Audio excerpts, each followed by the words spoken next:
Chers amis, chers Tarasconnais, chers auditeurs, je suis très heureuse de vous retrouver et de pouvoir vous parler à nouveau. À l'heure où les relations humaines naturelles se tarissent et sont remplacées par les contacts numériques, il est bon d'entretenir simplement des liens d'amitié avec tous ceux qui en ont soif. Et qui n'a pas besoin d'amitié particulièrement de nos jours? Personne, en février 2020, ne pensait que la vie normale allait disparaître si vite, que nous arriverions un jour à la tyrannie de ce meilleur des mondes d'Aldous Huxley. Eh bien si, nous y sommes. Pourtant, rien n'est irréversible, et je vous confie que ce contexte anxiogène m'a même déjà permis d'apprécier davantage ma famille, mes amis et mon métier. Me retrouver avec mes petits élèves, même si l'apprentissage en réseau d'éducation prioritaire est compliqué, m'apporte beaucoup de bonheur, croyez-moi. C'est bien cependant dans le cadre de notre combat politique, celle de l'équipe Le Bon Sens pour Tarascon, que je continuerai à m'adresser à vous. Notre pays pleure aujourd'hui, une fois de plus, la mort d'un de nos compatriotes assassiné ignominieusement à la sortie de son collège où il enseignait. Et on nous exhorte à la même patience, pour ne pas dire à la même soumission, se taire, faire des marches blanches, masquées qui plus est aujourd'hui, et accepter un taux de censure supplémentaire sur les réseaux sociaux. Toujours la même rengaine de plus de République, ce qui signifie plus d'argent public dans les banlieues essentiellement, plus d'affichage dans les écoles sur la laïcité, plus de repentance. Mais qui peut croire encore à ces fadaises? Tarascon n'est pas en reste, puisqu'aujourd'hui, il s'agit de verser des milliers d'euros aux quartiers prioritaires, dont les ferrages, alors que ce n'est pas d'argent dont on a besoin, mais de l'arrêt clair et net de l'immigration. Alors pourquoi les élus persistent-ils dans cette politique de chaos?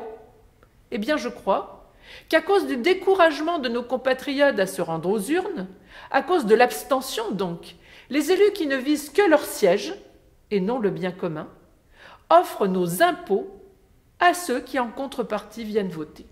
Cela s'appelle le clientélisme, et notre pauvre pays en est réduit à ce deal. Alors écoutez bien ce que je vais vous dire. Ce que je répète et répéterai inlassablement, ce n'est donc pas aux immigrés qu'il faut en vouloir, mais bien à ceux qui profitent de cette misère morale et matérielle pour servir une république moribonde plutôt que de servir leur pays. Quand on ne maîtrise plus rien, l'insécurité augmente.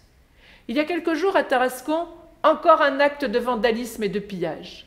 Le tabac-presse du quartier de la Pierre-Plantée. Pourtant, le maire assène à longueur de conseils municipaux qu'il n'y a pas d'argent pour la police, alors que dans le même temps, il coule à flot pour les quartiers prioritaires de la ville. En bon technocrate, il assure que le budget de la ville est bien équilibré. Ce n'est évidemment pas des comptes de technocrates dont nous avons besoin, mais d'un édile qui aime réellement ses citoyens et sa ville et qui serait capable de la protéger. L'insécurité à Tarascon, c'est aussi l'insécurité sanitaire grave que nous fait subir la direction de Fibre Excellence. J'aurai l'occasion de vous en parler dans une vidéo spécifique. En effet, l'Observatoire régional de la santé lui-même a constaté un taux de maladies liées à la pollution à Tarascon et dans le pays d'Arles bien supérieur à la moyenne régionale, ce qui engendre un taux de mortalité bien supérieur aussi. Là encore, nos élus n'ont pas le courage de prendre les mesures nécessaires et tentent d'opposer l'emploi à la santé, alors qu'il est urgent de traiter les deux à la fois, et c'est possible. Je terminerai sur un sujet qui me tient toujours à cœur, c'est celui de notre identité. Ma grand-mère maternelle me disait souvent que, bien que sa génération ait connu la guerre et de multiples épreuves, cette génération avait été plus heureuse que nous. Ses valeurs étaient simplement celles de la morale chrétienne, celles qui permettaient de fonder une famille, de s'unir et se réunir et de durer ensemble, celles qui permettaient de faire passer l'amour de son pays avant l'amour de l'argent, celles qui permettaient la politesse et la véritable charité au quotidien. J'espère de toute mon âme que nous saurons un jour les faire revivre dans notre commune, dans notre monde. À très bientôt pour un nouveau message d'amitié.